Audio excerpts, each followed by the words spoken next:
এই জনমৰ কৰ্মৰ ফল এই জনমতে পোৱা যায়নে? যদি পোৱা যায় তেন্তে পূৰ্বজন্মৰ কৰ্মফলৰ কি হয়? আৰু পূৰ্বজন্মৰ কৰ্মৰ ফল কোনে আৰু কেতিয়া পায়? কৰ্ম আৰু ফল মানুহৰ জীৱন ব্যতীত কৰা ক্ৰিয়া অনুসাৰে হয়। আপুনি পূৰ্বতে কি কৰ্ম কৰিছিল? আপোনাৰ জানো মনত আছে?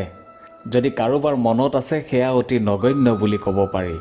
কাৰণ মানুহৰ যেতিয়া জন্ম হয় তেতিয়া এটি শিশুৰ ৰূপত জন্ম হয়, আৰু যেতিয়া ডাঙৰ হৈ আহে তেতিয়া সংসাৰৰ মায়া মোহৰ জালত পৰে। মানুহৰ কৰ্মৰ ফল তেওঁৰ জীৱনৰ আধাৰত হয়। তেন্তে পুনৰ জন্ম কি? আৰু আমাৰ কৰ্মফলে আমাৰ জন্মৰ পৰাই আমাৰ মৃত্যুলৈ আমাক অনুসৰণ কৰে নেকি? গীতাত ভগৱান শ্ৰীকৃষ্ণই অৰ্জুনক বুজাইছিল যে মানুহে কৰ্মৰ ফল নিশ্চয় পায়। আপুনি চাগে নিশ্চয় অনুভৱ কৰিছে যে যি মানুহে ভাল কাম কৰে তেওঁলোকে সদায় দুখী হৈ থাকে, আৰু যিয়ে বেয়া কাম কৰে তেওঁলোক সদায় সুখী হৈ থাকে। ভাল কাম কৰা মানুহে চিন্তা কৰে যে ভগৱানে তেওঁলোকৰ কিয় ইমান পৰীক্ষা লয়। আনহাতে যি অধৰ্মৰ পথত থাকে তেওঁলোকে সুখত থাকে আৰু জীৱনৰ আনন্দ উপভোগ কৰে। যদি এনে প্ৰশ্ন আপোনাৰ মনলৈও আহিছে তেন্তে তাৰ উত্তৰ আজি আপুনি পাবলৈ সক্ষম হ'ব। ভগৱত গীতাত ইয়াৰ উত্তৰ এয়াই যি ভগৱত গীতাত লিখা আছে, আৰু ইয়াৰ উত্তৰ ভগৱান শ্ৰীকৃষ্ণই অৰ্জুনক দিছিল। ভগৱত গীতাত বৰ্ণিত কথা অনুসৰি অৰ্জুনৰ মনত যেতিয়াই দুবিধাৰ উৎপত্তি হয় তেতিয়াই অৰ্জুন ভগৱান শ্ৰীকৃষ্ণৰ ওচৰলৈ যায়।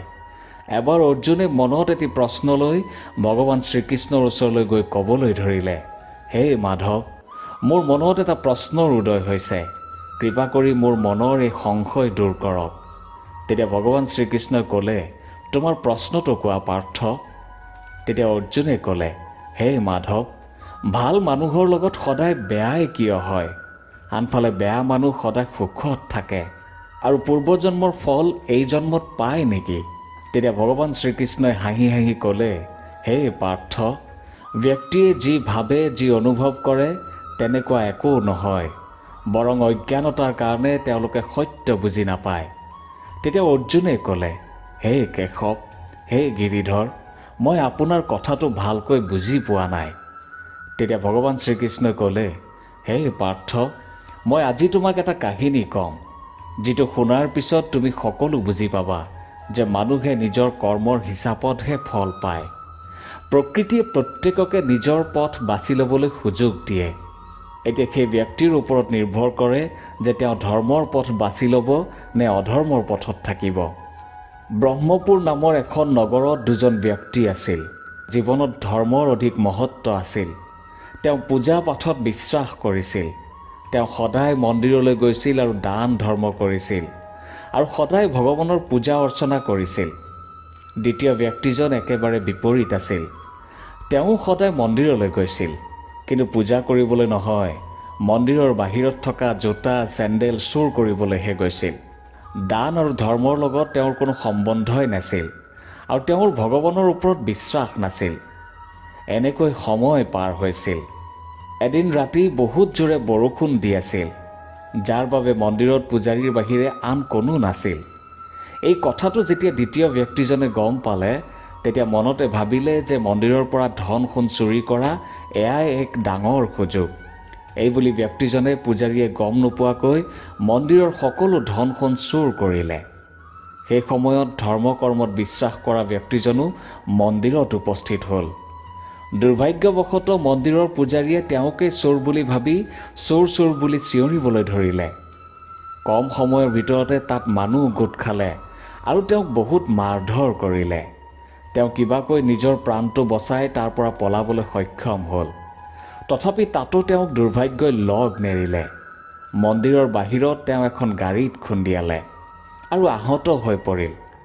লেঙেৰাই লেঙেৰাই তেওঁ ঘৰলৈ বুলি গৈ থাকোঁতে তেওঁ ৰাস্তাত সেই ব্যক্তিজনক লগ পালে যিয়ে মন্দিৰৰ পৰা ধন সোণ চুৰি কৰিছিল।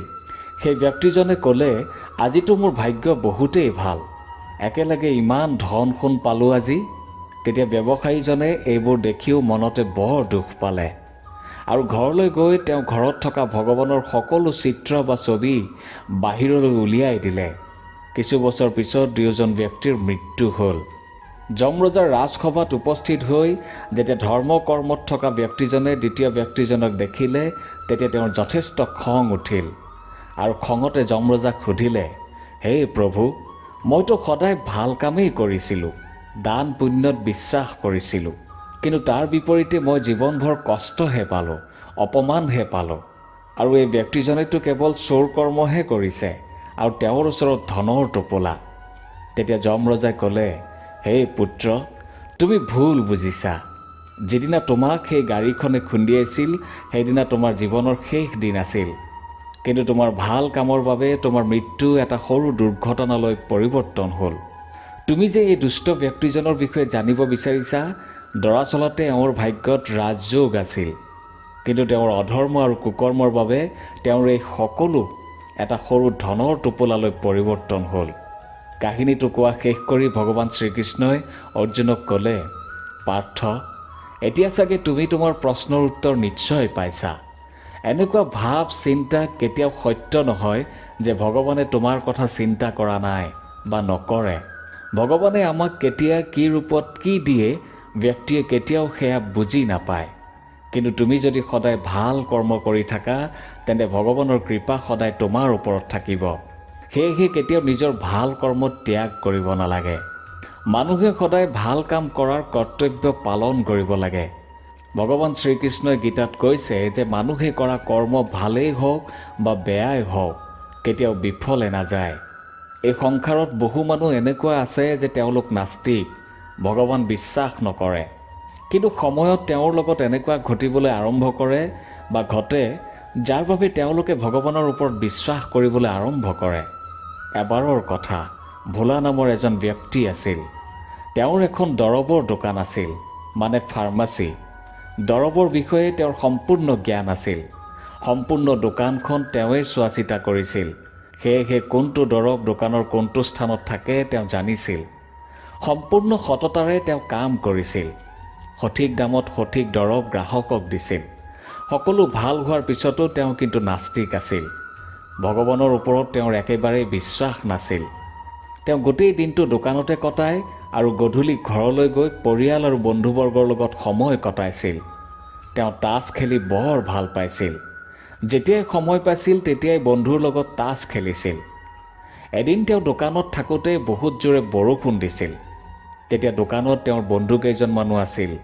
সকলোৱে বৰষুণ বন্ধ হোৱালৈ অপেক্ষা কৰি আছিল। বৰষুণ জোৰে দিয়াৰ বাবে দোকানত বিজুলীও নাছিল। এতিয়া বহি বহি কি কৰে, মনতে ভাবিলে যে তাছকে খেলা যাওক। এইবুলি বন্ধুকেইজনৰ লগতে ভোলাই তাছ খেলিবলৈ ধৰিলে। ভোলা আৰু বন্ধুকেইজন তাছ খেলাত মগ্ন হৈ আছিল। সেই সময়তে বৰষুণত তিতি তিতি এজন সৰু ল'ৰা দৌৰি দৌৰি আহি ভোলাৰ দোকান পালেহি। জেপৰ পৰা প্ৰেছক্ৰিপশ্যন এখন উলিয়াই ভোলালৈ আগবঢ়াই দি দৰৱকেইটা বিচাৰিলে। প্ৰথমতে ভোলাই ল'ৰাজনৰ কথাত ইমান মন দিয়া নাছিল। যেতিয়া ল'ৰাজনে চিঞৰি চিঞৰি ক'লে যে মোৰ মাৰ বেমাৰ, এই দৰৱকেইটা দিলে মা সুস্থ হৈ উঠিব, আপুনি এই দৰৱকেইটা মোক দিয়ক। এইখিনি সময়ত কেৱল আপোনাৰেই দোকান খোলা আছে, বাকী সকলো দৰৱৰ দোকান বন্ধ। উঠো নুঠোকৈ ভোলাই উঠি আহি মমৰ পোহৰত প্ৰেছক্ৰিপশ্যনখন চাই দৰৱ দিলে। ল'ৰাজনে পইচা দি দৰৱকেইটা লৈ দৌৰি দৌৰি গুচি গ'ল। কিছু সময় পিছত বৰষুণ কমিল। ভোলাৰ বন্ধুকেইজনো ঘৰলৈ গুচি গ'ল। ভোলাইও দোকান বন্ধ কৰি ঘৰলৈ যাবলৈ ওলাল। সেই সময়তে বিজুলী অহাত ভোলাৰ দৰৱলৈ চকু পৰিল। ভোলাই দেখিলে যে তেওঁ ল'ৰাজনক নিগনি মৰা দৰৱহে দি পঠিয়ালে। কথাটো গম পাই ভোলাৰ হাত ভৰি কঁপিবলৈ ধৰিলে। যোৱা 10 বছৰৰ অনুভৱত যেন তেওঁৰ গ্ৰহণ লাগি গ'ল। কাৰণ সেই দৰৱটো যদি ল'ৰাজনে বেমাৰী মাকক খুৱাই দিয়ে তেন্তে মাকৰ নিশ্চয় মৃত্যু হ'ব। নিজৰ ভুলটো বুজি পাই ভোলাই নিজকে গালি পাৰিবলৈ ধৰিলে আৰু তাছ খেলাৰ অভ্যাসটো এৰিবলৈ নিশ্চয় কৰিলে। কিন্তু এতিয়া কি কৰা যায়? ল'ৰাজনৰ ঠিকনাও ভোলাই নাজানে। তেন্তে কেনেকৈ সেই মাকজনীক বচোৱা যায়? সঁচাই সেই ল'ৰাজনৰ চকুত এক বিশ্বাস ফুটি উঠিছিল যে দৰৱকেইটা পালে মাক সুস্থ হৈ উঠিব। ভোলাই একো উপায় বিচাৰি পোৱা নাছিল। ভোলাৰ ঘৰলৈ যোৱাৰ ইচ্ছাও নাইকিয়া হৈ পৰিল। দুবিধাত পৰি চটফটাই তেওঁ ইফালে সিফালে ঘূৰি আছিল। তেতিয়াই তেওঁৰ দেউতাকে দোকানখনত প্ৰৱেশ কৰাৰ দিনা পূজা কৰা ভগৱান গণেশৰ লগতে শ্ৰীকৃষ্ণৰ ফটোখনৰ ওপৰত চকু পৰিল। তেতিয়া দেউতাকে কৈছিল, ভক্তিতেই থাকে শক্তি, কাৰণ ভগৱান সকলোতে বিদ্যমান। লাহে লাহে দেউতাকে কোৱা সকলো কথা ভোলাৰ মনলৈ আহিবলৈ ধৰিলে। সেয়েহে আজি তেওঁ সেই ভক্তিৰ শক্তিক আঁকোৱালি ল'বলৈ ইচ্ছা কৰিলে।